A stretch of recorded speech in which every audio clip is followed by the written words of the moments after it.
Hello, and welcome to another webinar from the Global Initiative for Boys and Men, or GIBM for short. GIBM supports boys and men through research and advocacy.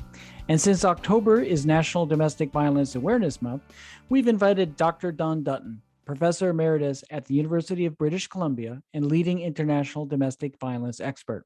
He's written 11 books, 125 peer-reviewed journal articles, and has served as an expert witness for the prosecution at the O.J. Simpson trial. Today's topic is domestic violence, much more a problem of power and control or age, not gender. And as Dr. Dutton has a lot of great research, I think you're going to find this very interesting and surprising.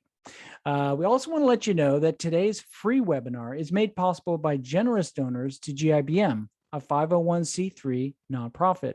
So if you would like to make a tax-deductible donation so you can see more of these types of webinars, we would really appreciate that. Please consider donating via our website at the link below, www.gibm.us/donate.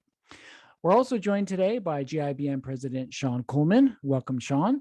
And we'll have some Q&A after the talk, so feel free to type in your questions. And if you're watching the recording on YouTube, you'll see some links below, so feel free to check those out.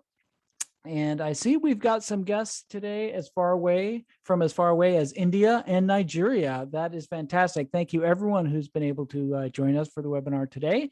And with that, I would like to introduce Don Dutton. Welcome, Dr. Dutton. Thank you.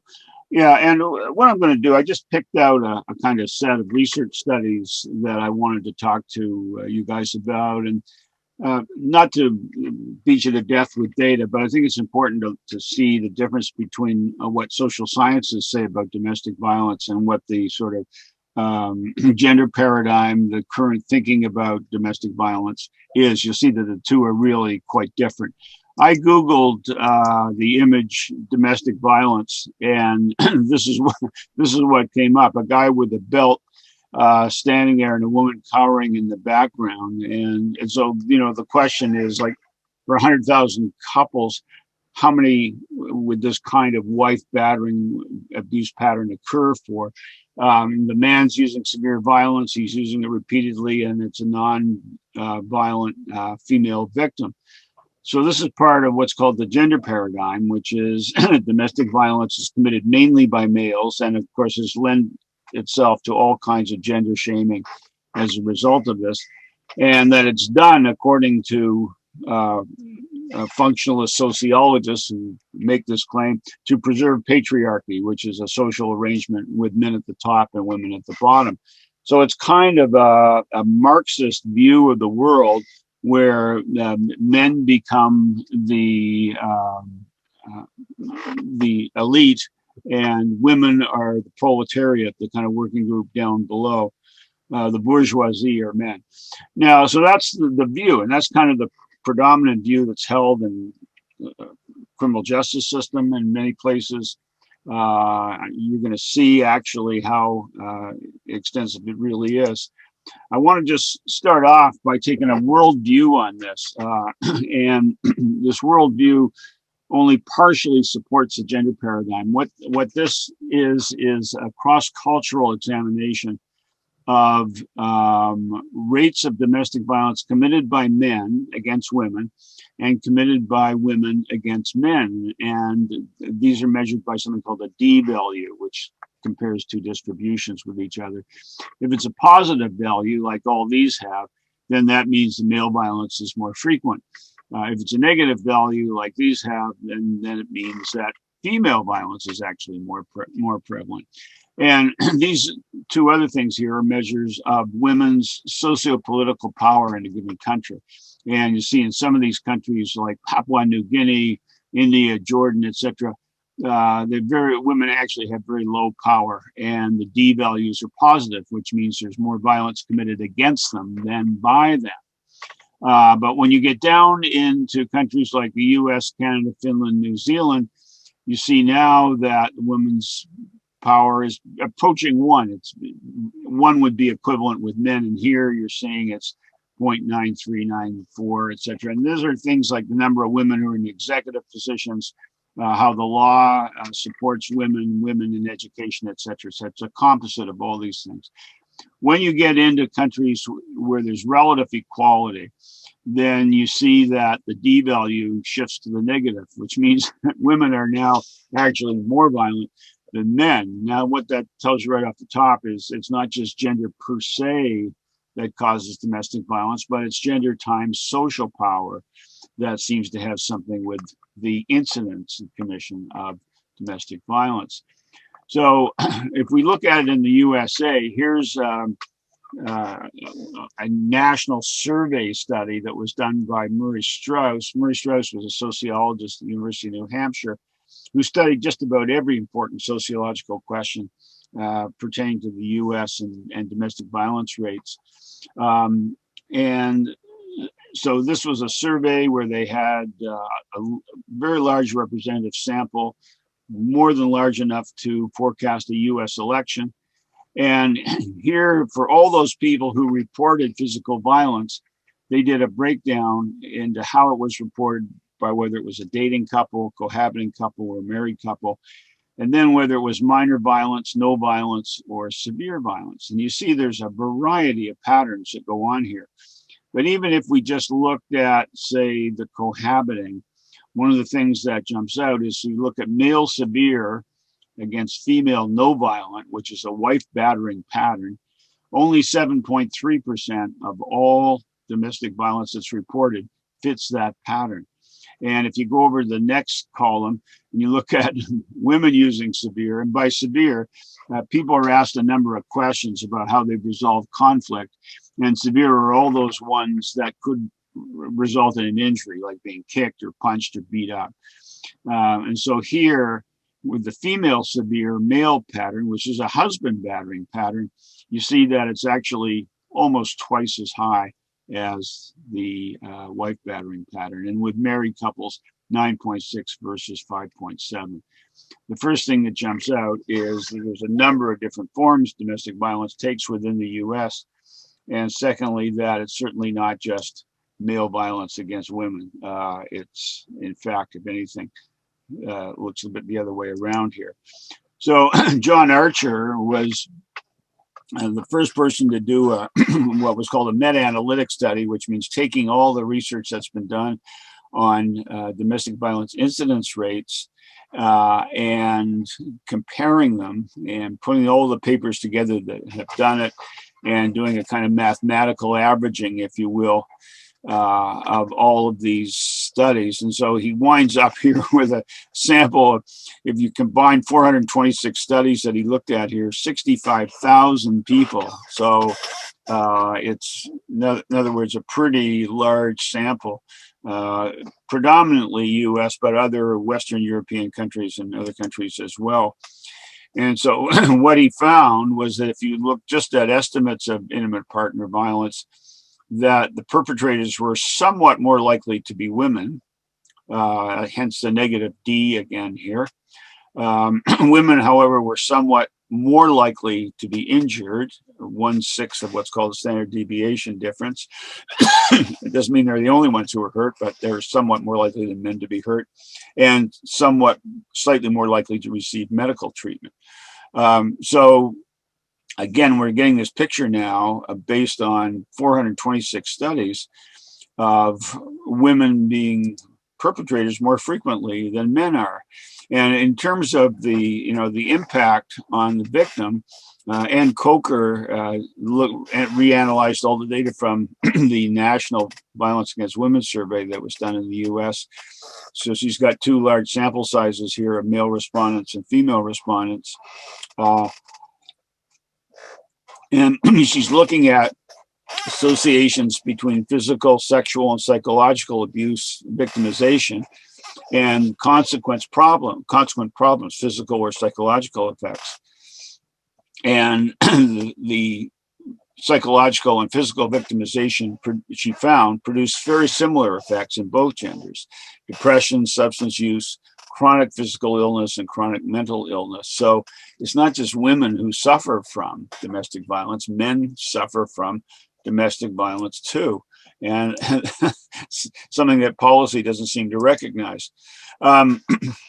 Here are some US past year incidence rates by demographics.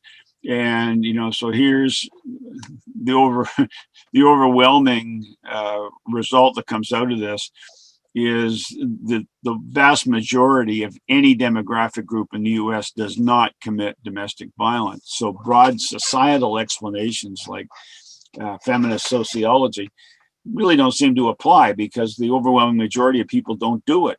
When we ask about any intimate partner violence, that's what the IPV stands for. That includes things that are relatively less serious, like a push, a shove, or a slap. Here again are the numbers, running from 3 to 17%. The severe, which is the one we would be most worried about because it's the one that's most likely to generate injuries, the rates run from 1 to 7%. So the overwhelming majority of any demographic category doesn't commit domestic violence. In fact, the main demographic predictor of domestic violence is age. So in other words, if you sample in young groups of people, say between the ages of 18 and 25, you get much higher domestic violence rates than if you sample in older groups of people where it's toned itself down. Here, Sarah Demarais did another one of these meta-analytic studies up to 2012. Everything that had been done, 750 studies she started with, and boiled it down to 249 that had the most complete information. So in other words, this is everything that's been done on incidents of domestic violence by gender of the perpetrator, everything ever done.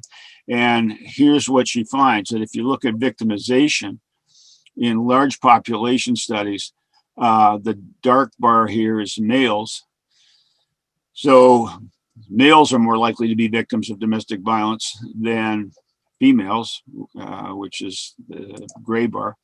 And here it is in university samples and justice samples. And here's the same thing now for perpetration. Now the dark bar are women, 249 studies. Women are more likely to be perpetrators. Same with university students, smaller community samples, large samples. The data really across 249 studies don't lie. It's kind of pretty clear here, but again, something that hasn't found its way into policy. We have, in the U.S., a Violence Against Women Act, and although they claim it's gender neutral, there isn't the same set of help measures set up for men as there are for women. Here's the overall rates from all 249 studies. Male victimization, about 18%, female about 13%, male perpetration 18, female 23. So, to go back to the opening question about this woman cowering, which is the kind of stereotypical image that we have of domestic violence. Here we've got a guy that's unilateral, severe violence. And if you do all the math from the survey data, what you come down to is that this would happen in about 9 out of 100,000 couples. And it's not nearly, I'm not trying to minimize the fact that this should never happen, but it's not as egregious as it's sometimes portrayed. Putting most severe cases together with inflated statistics is a key form of propaganda. That's one of the ways it works. Here's a study that Deborah Capaldi did in Oregon, which was kind of interesting because she had been tracing a number of young couples between the ages of 17 to 27 for a period of time. So she'd go back every 3 or 4 months and they would fill out questionnaires and things. And she was collecting data on psychological issues and also collected data on domestic violence, and assessed the mutuality of intimate partner violence, who initiated it, who escalated it, etc. And also noted police arrests. And what she found, the modal pattern, was that mutual abuse was the most common form, that where 44% of the men in the sample, 39% of the women had used severe abuse. in a group that were subsequently arrested. And what happened was that on one occasion, the arguments and the conflict between them got a little hotter than usual, and the police were called. Somebody called 911, and when the police showed up, the man was arrested 85% of the time. So in the police reports and all the official documentation that followed from that, it looked like a male was the perpetrator and female was the victim. But we know from Capaldi's data that, in fact, it was mutual abuse that led up to this. Now, I was a therapist for court-mandated men for over a dozen years, and they would frequently say to me, well, what about my wife? She's got a problem too. And, you know, in the old days, this was typically treated as the man denying his own responsibility. We tended to say, well, okay, that may be true. We don't know. But whether it is or not, we've got a set of skills here you can learn to minimize your the negative effects of handling conflict in your family. So, in other words, this is what Capaldi said. You do, in fact, have dual actions going on, or bilateral violence going on in many of these cases. And I just want to, I think I skipped over one here. I just want to show you that, in fact, here are 5 broad sample studies that were done in the U.S. The National Family Violence Survey, the National Longitudinal Adolescent Health Survey, National Comorbidity Study, National Survey of Couples, National Youth Survey.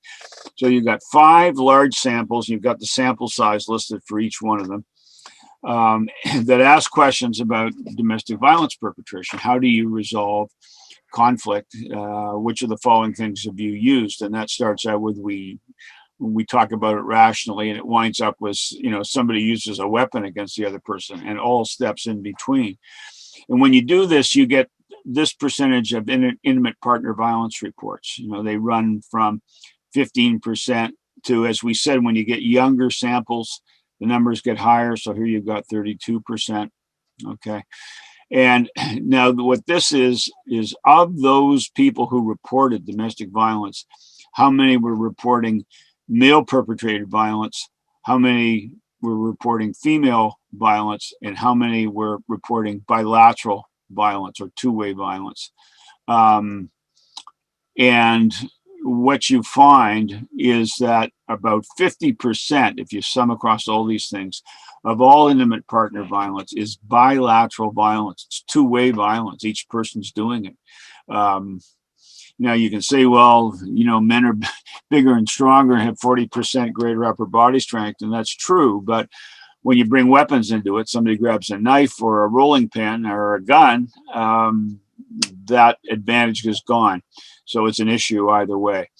The interesting thing is that when you look at unilateral violence, where there's only one perpetrator and the other person's nonviolent, which is what we have here, it's women who are more than twice as likely to be perpetrators. 35% of the unilateral violence is female perpetrated. 15% is male perpetrated. So, you know, that's as probably a clearer picture of incidents as you're going to get. You've got 5 large sample surveys. They're done independently, and they all come up with some variation, but this generally same finding that half of all domestic violence is bilateral, and of the unilateral violence, it's more likely to be female perpetrated than male perpetrated. You'll notice that that's very different than what we're being taught as a society about domestic violence. It's just really not the same at all.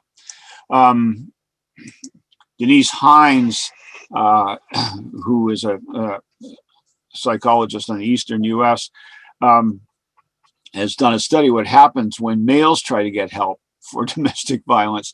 She studied 302 men who called a domestic violence hotline for men in New Hampshire. And of this group of men, 79% almost had been injured, and 35% had a severe injury that required medical attention. 58% had signs of PTSD. But when they called the local domestic violence program for help, they were told, 64% of them were told that they were the real batterer, because that's the stereotype that it's only men that commit violence. So in effect, they weren't getting any help at all. And you hear things about gender shaming happening in Texas public schools and things like that. And it really is completely unsupported by the research data, and the research data need to be better known.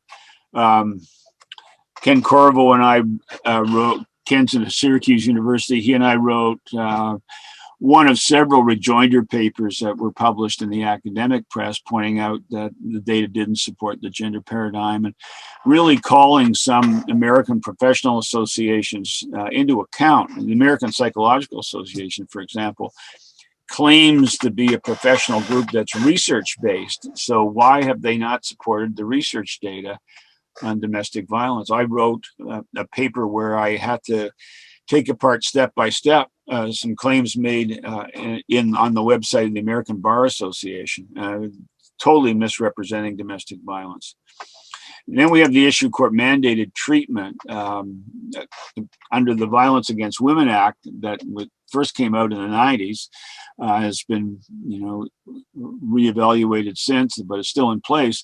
Something called the Duluth model was put in place, which is really a non-psychological model of treatment that adopts a political point of view and focuses on what's called male privilege.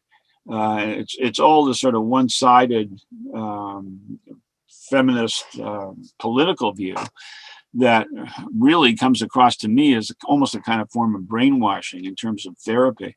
Doesn't recognize bilaterality, it doesn't recognize female violence, and it doesn't recognize any of the important psychological factors that drive domestic violence, things like attachment insecurity and emotion deregulation. And so when you actually, so this is by law, the model you're supposed to be using everywhere in the US. And needless to say, when you begin evaluating it, it doesn't do very well.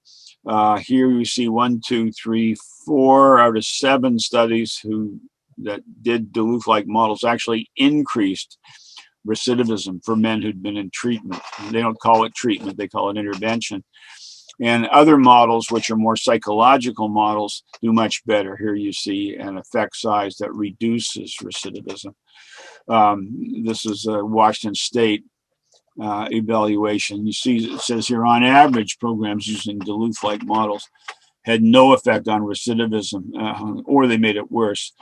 And so it's not really evidence-based, and the ones that are using psychological models produce much better effects. So that's the gist of it. I mean, it's really, the data are saying something very different. They're saying we should take a whole different approach to domestic violence, one that's not so politically based in terms of gender politics, and one that really focuses more on the psychological factors that drive domestic violence. And if we did that, we would have more success in diminishing it. That's something that I've been arguing for a long time, but with limited success. Open now for questions. Thank you so much for that presentation, Don. I really appreciate it. A lot of numbers there, a lot to get our heads wrapped around. And one thing I wanted to ask you is, when I talk to men who have never experienced domestic violence, who are really skeptical that men are victims of domestic violence. Part of it is what you're saying is, well, they don't know the data. But what's happening? Is there just another cultural reason for this? There's a number of reasons, I guess. I mean, it may be that men don't talk much about being victims because it's shame-inducing. I mean, that's one thing that kind of comes to mind. When the data that I'm presenting here, it's kind of interesting how they went about getting them. And if you ask people, were you a crime victim of domestic violence? Hardly, you get very low response rates in terms of people saying yes, that both men and women don't think of it yet as a crime, even though it is a crime. But if you phrase it, how did you and your partner resolve conflict? And then you go through step by step. Well, we talked about it rationally too. Well, there was yelling and screaming and verbal abuse. down to, well, somebody pushed or shoved the other person, or somebody hit or kicked the other person. Then a much broader set of physically abusive responses come out, especially reported by men. This stuff happened to them and they didn't think about it. Now, in general, there was a big survey done in Los Angeles several years ago where they presented a domestic violence scenario to members of the general public, and they just altered little aspects of it. So in some cases it was a male victim, other cases it was a female victim. And just when you do the little flip-flop in gender, then the very same scenario is viewed entirely differently by both men and women. They see it as more serious if a man does it. They see it as requiring criminal justice intervention if a man does it, even though it's the same thing. I mean, you can say, well, if a woman punches a man, it's not as severe because she's not as strong. But this includes things like using a knife. Okay, so it's not just a matter of physical strength. I mean, there's a wide variety of scenarios. There's a really sort of general perception that has historical roots about protection of women. And one of the things that never, ever gets mentioned in feminism is the tendency in men to be chivalrous.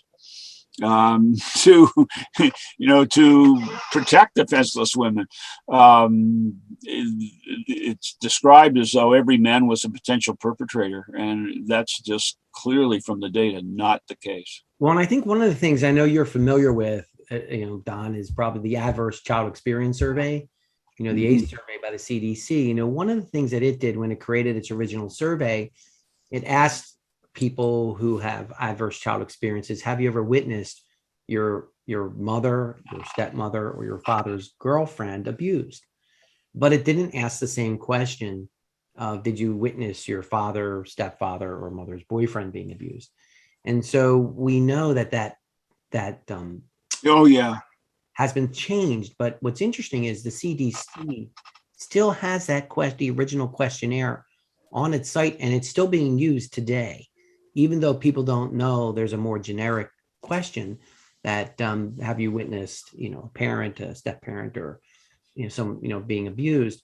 And I've spoken with men about this, who were children watching their fathers being abused by their mother, frying pan, all sorts of things, and they're really reluctant. And their biggest fear is, how am I going to be as a father? You can imagine all that comes out of that. Some of them end up homeless. But I guess the question really is, I think we have our reasons, but I want your reasons. Why would the CDC not move forward and say, hey, why don't we create a questionnaire that really does look at it more openly? The simple answer is political pressure. I'm afraid it comes down to that. When you go back and look at the website of the American Bar Association, people who, well, at least you'd think on principle, would weigh evidence. They're lawyers, they should be weighing evidence. And it was a completely one-sided. They were citing as evidence for male violence government reports that had no data in them whatsoever. They were not empirical studies. I had to go through this thing point by point by point. And the American Psychological Association, that claims to be evidence-based, has never, ever taken a stand for the data on domestic violence. So, it's just political pressure is what it comes down to. And there's just going to have to be some counter pressure applied to straighten up and fly right and make these things more empirically based. Yeah. And then, hey, we're starting to get a lot of questions in the chat area, and maybe Mark could take some of this over. But for those of you who are putting your questions in the chat, it actually makes it easier if you put it in the Q&A, which is at the bottom on the right-hand side of your screen. If you want to just take your question from the chat, because I'm afraid we'll miss it in the chat. Whereas in the Q&A, we can do that. So thank you, Carl, and thank you, Phil, for doing that. And Mark, why don't you begin with some of the questions? Sure. So our first question comes from David, and his question is this: my concern is that these numbers are from almost 30 years ago. He typed that in the beginning of the talk. So I know some of the data was more recent, but some of the data was kind of old. Anyway, he said not based on the current definitions of IPV, or intimate partner violence. How do you address this? No, it goes up to 2011. The CDC study was done in 2011. If you look at rates over time. They're not showing dramatic. They're showing slow declines in general. But current definitions of intimate partner violence, we're dealing here with physical violence, and so the definition is still pretty much the same. I mean, it hasn't changed a lot. You could, I've seen some attempts to sort of pad these things by bringing in other types of abusiveness, but these are measures of intimate partner violence, and the definition is still pretty much the same. And it didn't change. The first survey done here was 1985. The last one was 2011, and they got virtually identical results. Okay, so that definition of intimate partner violence has not changed, at least from the data sets that you're using. You're comparing apples to apples if you're looking at newer numbers than the older numbers. Yeah. Okay. Yeah, I mean, what they say, a kiss is still a kiss, a punch is still a punch, and that's the measure on the conflict tactic scale, and it's still in use by researchers. Yeah. Okay. Thank you. Next question from. And forgive me if I'm pronouncing the name wrong, is Shailesh. She has two questions. He or she has two questions. How can we encourage men to come up and speak about domestic violence? The first one. Great question. That's a great question. And my answer is, I wish I knew. There's quite a history of shame attached to being a victim of domestic violence for a man. Back in medieval Europe, when a man was known to be a victim of domestic violence, the town that he lived in regaled him by riding him around the town on a donkey backwards and throwing fruit at him. It was called charibari. And in other words, he was being ridiculed for being a victim of domestic violence. Wow. Now, you don't get ridiculed so much now, but you don't get much of a police response either. I did one case in Canada where I couldn't believe it myself. A guy phoned the police with a knife sticking in his stomach, and they arrested him. Wow. Somebody's got a knife in their stomach, and they're assuming that they had attacked somebody, and that was a defensive maneuver by somebody else, and therefore that's how it got twisted around. But she had no injuries whatsoever, and they did it. They took him to the hospital, wow, got the knife out, and then they charged him for domestic violence, because in their mind, they got this program that only men commit domestic violence. Well, yeah. Ridiculous. So I mean, the humiliation isn't there, but the lack of police support is still there. And look at the study in Oregon where you've got mutual violence, and they phone the police, and the man gets arrested 85% of the time. Right. And that's that's a dual arrest state, by the way. Yeah. So it sounds like maybe what you're saying is, before men are going to be comfortable speaking out about this, they have to be treated fairly by the police. Well, yeah, the societal reaction would certainly help. I mean, right now there's. And so, so how can we change that perception? I mean, to look at the Denise Hines study, these guys call a domestic violence helpline saying, "Help, I've been abused," and they're told they're the real batterer. Wow. So, if that's going on, why are men going to come out? I mean, that's the point. Hey, Don, can you want to just unshare your screen? Then we'll have a little bit bigger video here for the Q&A session. Great. Thanks, Don. Okay. Thanks for those questions. Next question is from David. Go ahead, Sean. Don, one thing I wanted to say, Don, and I like that you brought this up with the CDC. We just did a look at some CDC data that indicates the 16 million men who have been victims of domestic violence, intimate partner violence. So that's a fairly recent one. I think 2018. It's total number, obviously. But the fact that those numbers exist and are really almost unheard of, I think speaks to that larger social problem that we're discussing here. Yeah. Is the disconnect that anyone can be really. It's a major disconnect. Major. Go ahead, Mark. I'm sorry. And so, great. Let's just move on. Next question from David. Is the denial on the part of politicians and media? Is there denial on the part of politicians and media? And if so, how do you account for it? So are they just denying these statistics, or do they just ignore it, or what's going on here? I think they're just blowing with the political winds, quite frankly. I mean, I think they just feel that they're going to lose votes. They're going to be seen as some retrograde male chauvinist pig if they report these data. Beyond that, I mean, I don't know what to say. I mean, I look at what goes on.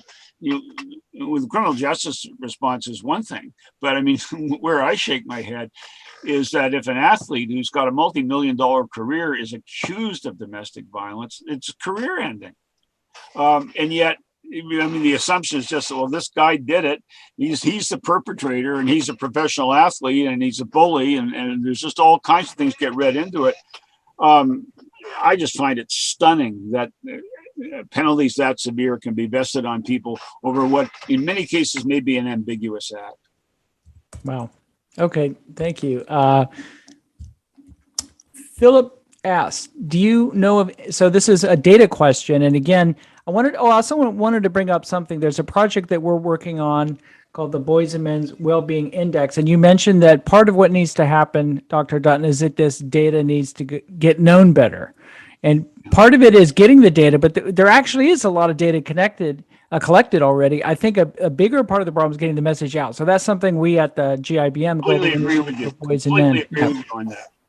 Yeah. So we'll be following up with everyone. That's an in-process project that we're going to be launching coming up very soon.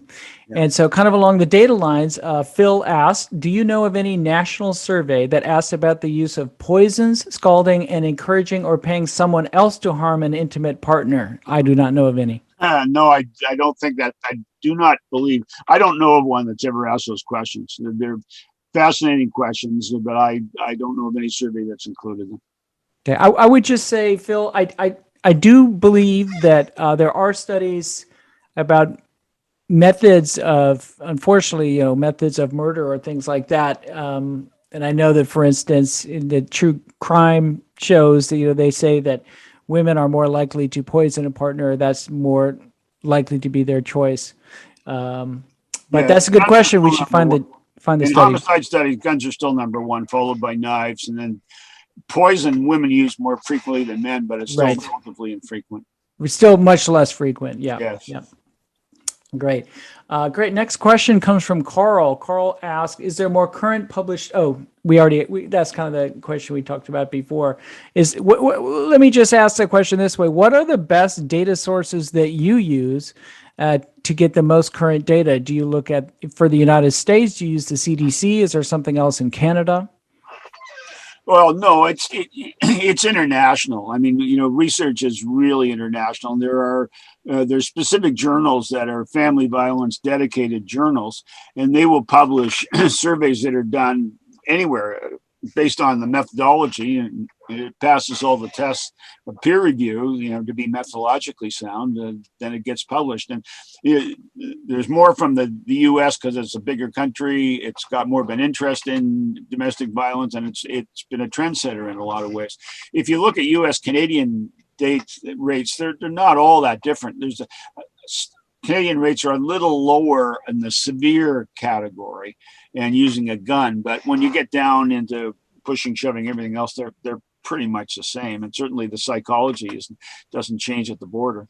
Now, are these journals something that anyone can access, or is this just for members of academia who can subscribe to these journals? For instance, you can subscribe to these by the nature of your work. Yes. Well, they're typically academic journals, which means all universities have them, and most researchers subscribe to them by nature of the work. And occasionally they filter down to, you can do a Google search, and occasionally you run across scientific papers that are there, but the process by which that happens is very haphazard, unfortunately.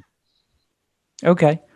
Because it sounds like maybe one of the issues I think we're learning here today, there is a lot of data, it's in a lot of academic journals, but somehow it's not getting through to politicians and the major media, which is something we see in a lot of the men's issues, not just issues of domestic violence, but a lot of the issues that affect men. We see that problem. It's not that they're not known. It's not that the research, at least some research, hasn't been done. It's just most people aren't aware of the numbers. And then if you actually show the numbers to people, then they say, I don't believe it because how come I haven't seen this before? You must be lying. Right. So it's a challenge to get the data out there. Yes, and with a lot of politicians, that there's been policies put in place that were enacted on the basis of the gender paradigm, and so the politicians got a certain commitment to that. That this is the way we're doing things, and so they don't want to say, "Gee, we made a big mistake back there," in how we analyzed the problem initially. They really don't want to say that. That whole concept of stare decisis that's used in court, which is once a decision is made, it stands. That applies with politicians as well. I mean, they just don't want to acknowledge that it's time perhaps to rethink domestic violence and the approaches to it. Great. We have a question from Glenn. Can you provide a link for these data and presentation available to advocates? So people, again, I think a theme we're seeing here is people want the data, they want it to be clear, which is fantastic, and they want to advocate for this. So thank you, Glenn, for your question. What is the best way for that? Do you share this presentation, or do you have stuff on your website? What's the best place for people to go? The best link, and I'll send it to you. I'll have to make sure I get the data right. I'll send it to you, but it's okay. The Partner Abuse State of Knowledge project that John Hamel in the Bay Area has been running for a number of years, where he's collected all of the studies that have been done and made them available online. And I can send you his link, and anyone else can use that. Okay. I think I found it right there. It's domesticviolenceresearch.org. I'll put that in the chat. That could be it. Yeah. One thing that someone was asking was, what can we do nationally? What can we do statewide? And I just wanted to bring to everybody's attention, that the GIBM is looking at trying to create a California commission on the status of boys and men. The same is happening in Washington State. And I think that what's really important is, and we will be having a webinar later on this, is just we've created a pretty comprehensive report that we believe that anybody could do in their own state, and that the people can use that data to inform policymakers. One thing we've done, we've reached out to people in our community, and please feel free to email us at seank@gibm.us or marks@gibm.us, because we can help empower you as well in your own state. We put together over the last 8 months a slide deck of material as well as a commission report. And I think the hard work is done. So if you're in a particularly different state, you can collect that data quite easily by going to similar sources. And we'll be making that available to the public somewhat shortly. But just so you know, I think it's important to bring it up and think about it when you're voting. What's being done for the lives of boys and men, and what are you going to do about it? And being bold about asking those kind of questions. Right. Great. And we have another question now from Brian. Are the Canadian government still carrying out population IPV victimization survey, or are they solely relying on police reports? They do a survey every 4 years. And the data in Canada show exactly what I've been saying, that more men are abused than women are abused, and then the government proceeds to ignore it. Okay. Yeah. Great. We have some more from Shailesh. Thank you for your questions. And I hope I'm pronouncing your name correctly. If I'm not, I apologize. He writes, the rate of suicide in India is double for men than that of women. For every 90,000 men commit suicide, which is automatically attributed to a bad financial situation, where 45,000 for women. If a married woman commits suicide, it's automatically the man's and his family's fault. So they're saying when a man commits suicide, it's his fault for not making money. When a woman commits suicide, it's his fault for not doing something. So, I guess that's a little bit outside the scope of domestic violence. I don't know. I think it talks to the psychology of what might lead people to become violent as well. Well, let me just sort of put one spin on that ties it into domestic violence. When we think about a couple splitting up or divorcing, society's view of risk is, oh my God, I hope he doesn't kill the woman during the separation, right? I mean, this whole thing about, because you do see cases from time to time where there's a separation and the guy kills his wife, can't handle the separation. But if you look at the man's suicide numbers compared to homicide numbers of the wife, they're like 20 times higher, at least 20 times higher. They're unbelievably high on separation. So, I mean, there are serious numbers around male suicide that have something to do with not domestic violence necessarily, because not all separations obviously are driven by domestic violence, but certainly having to do with marital relationships and having to do with where the violence goes in a marital separation. It is a heightened time for violence, but most men direct it towards themselves, not towards their wives. Okay, we have a couple questions here about language, and so I'm glad you mentioned some of that in your last comment. So there's the term domestic violence, there's the term intimate partner violence, Right, there's the right. term family violence, Right. there's the term child abuse. Right. These are all forms of, I think, what I consider domestic violence to be anyone living under the same roof. That could Right. even be friends. Right. It could be family members of whichever generation. It could include elder abuse. There's elder abuse as well, and different Yes. types of abuse. So what are the different? Am I understanding those terms basically Yes, correctly? that's right. And intimate partner violence was brought in because sometimes people are in an emotionally tight relationship, sexual, emotional, whatever, but they're not necessarily living under the same roof, but it's still intimate partner violence.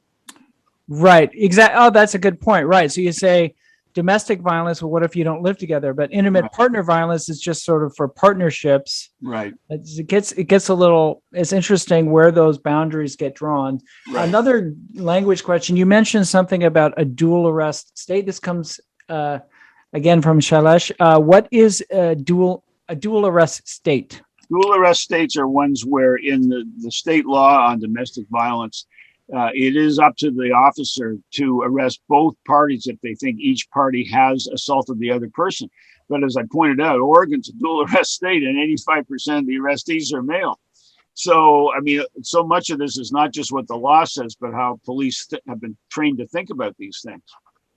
And here, here's what I wanted to follow up with. I mean, this is a little bit off, but it's on the topic for sure. How many high school boys? I remember reading a study out of Canada about high school boys who are more likely to be hit, or high school girls who are more likely to be hit while dating. Do you have any familiarity with that? Because I think about the patterns that even start before you're in a, committed relationship, as in marriage or something. No, I mean, studies of students, high school and college, show that women are more violent than men, or more frequently more violent than men, across the board. No question. And now the best reason for this, I think, is this: that if you look at sibling violence, which is usually brother on brother or sister on sister, that the brother on brother violence, according to studies that have been done, the parents tend to step in and really severely punish that and say, stop this from happening, because they're really afraid somebody's going to be hurt.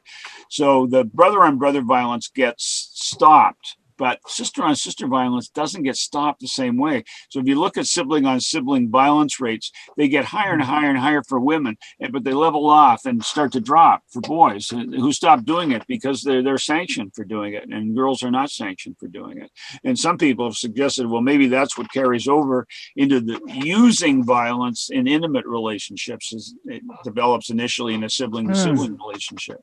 And to me, that makes at least as much sense as some of these political theories, which make no sense at all. That's very interesting. I know. I mean, we hear it. Don't lay a hand on your sister. Yeah. But if you lay a hand on your brother, it's usually don't do that. Yeah. But there's still these cultural taboos, right? Right. And Don, you mentioned earlier about bilateral violence and how that is really the norm rather than the exception. Yeah. And I want to bring this into there's a kind of a famous case, which I'm sure you're familiar with, going on right now. It's a homicide case of Gabby, and I want to pronounce her name, Petito, I believe her last name is pronounced, the one who went missing in the park. And there was an hour-long police video of a domestic violence stop where it was quite obvious something was going on, but the man had scrapes on his face and things like that. Of course, she then she has now been found and she has passed away. So a lot of people looking for him still, right? And they're still looking for him. So we don't know all the details of what happened. Yeah. But given this case is kind of, it's a very famous case, and it involves domestic violence, at least to some degree, has been bilateral. We don't know really all the details. I'm just wondering if you followed that case at all, if you have any thoughts on it. Well, I was an expert witness in U.S. courts for 25 years, and what I discovered was there's a lot more to cases than you ever know from reading a newspaper report. Yeah. And so I'm pretty reticent to comment on things just based on newspaper reports till I know what was really going on. Fair enough. Fair Yeah. enough. I think the bilateral, is really, really important, and I think that's not what culture looks at. No, and here's another important thing about this, that the CDC study, that was the 2011 study that Daniel Whitaker did, found that most injuries to women in intimate partner violence come from bilateral violence, not from unilateral violence. Now, to me, that's a fascinating study, because the feminist advocates have a choice here. They can say, do we want to diminish violence against women, or do we want to stick to our ideology? And guess which choice they make? They choose the latter, sticking to the ideology, because they don't want to ever say that women are responsible in any way for any of the injuries they sustain in domestic violence. But the data say something completely different. We have a couple questions related to what other groups are doing stuff. So one, Carl asks, which other organizations in the US are you aligned with and work with? And another question from Robert, who is doing cutting edge or leading edge work on this issue? Oh, well, I'm not aligned with anybody. I'm retired and a free agent. I did do work with Radar in the U.S. at one point, which is respecting accurate reporting of domestic violence. But that group is no longer operant, so I'm not aligned with them anymore. And my work has simply been ever to be a research resource person, to say this is what the research says. And if it helps someone with an advocacy position, right. But the important thing to me is that they're getting the data right, and if they're going to advocate for something that has some empirical basis, not just a political idea. Okay, so we have a similar question from Ola as well. Ola, thanks for your question.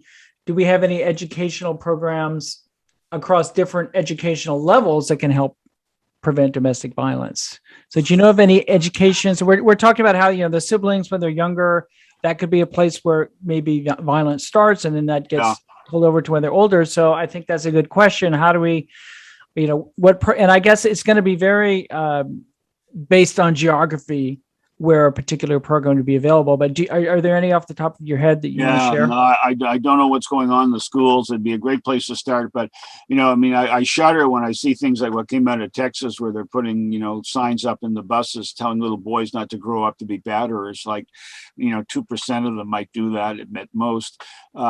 Gender shaming is not the way to go with this. I mean, teaching people, how to deal with conflict amicably is the way to go. Just leave this whole gender blaming thing out of the equation.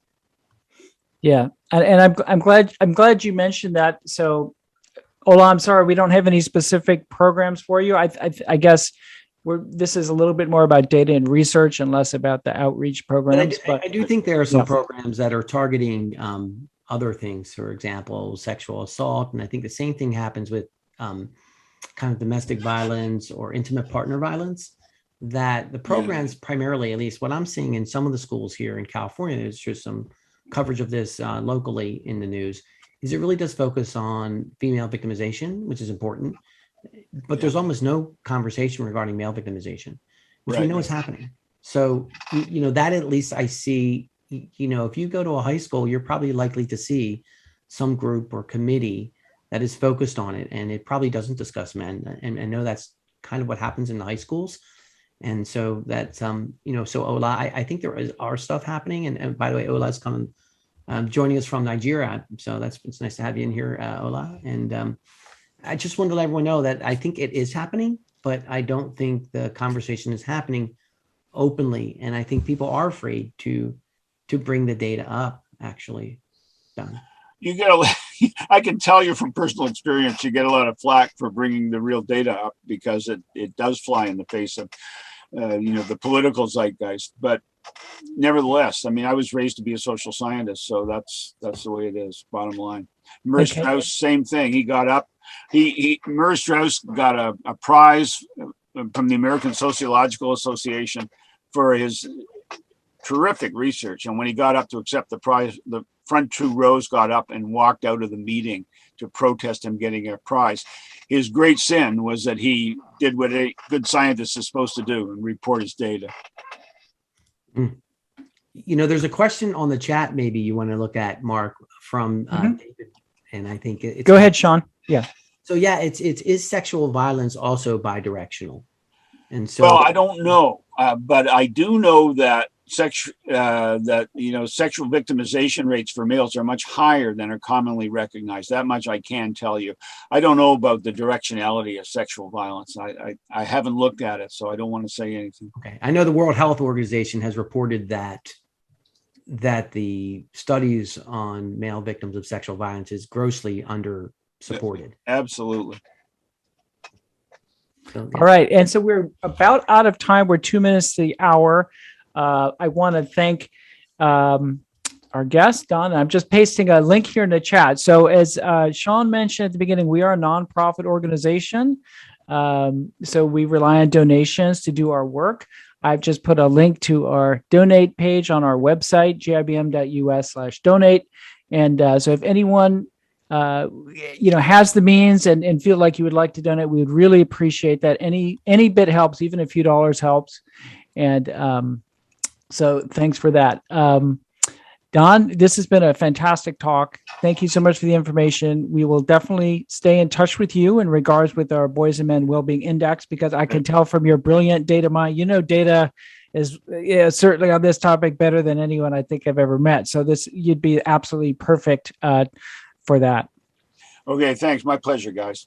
Thank you so much, Don. And everyone else, I did want to mention that Phil did let us know that there is a school program called Do the Right Thing that helps children learn ways in simple language to settle conflict in a good way. So thank you, Phil, for including that. And I want to thank you, everyone, for coming today. Again, if you want to support us, you can go to gibm.us/donate and help us continue this programming. But also, I hope you will join us when we have a webinar on the California Commission on the Status of Boys and Men. Even if you're not in California, this is a roadmap to what you can do into your own state. Thank you again, Mark, for everything you've done. You've been a tremendous host. And Don, thank you again for giving us your time. We really appreciate it. Thank you. Thank you, everyone. Thank you.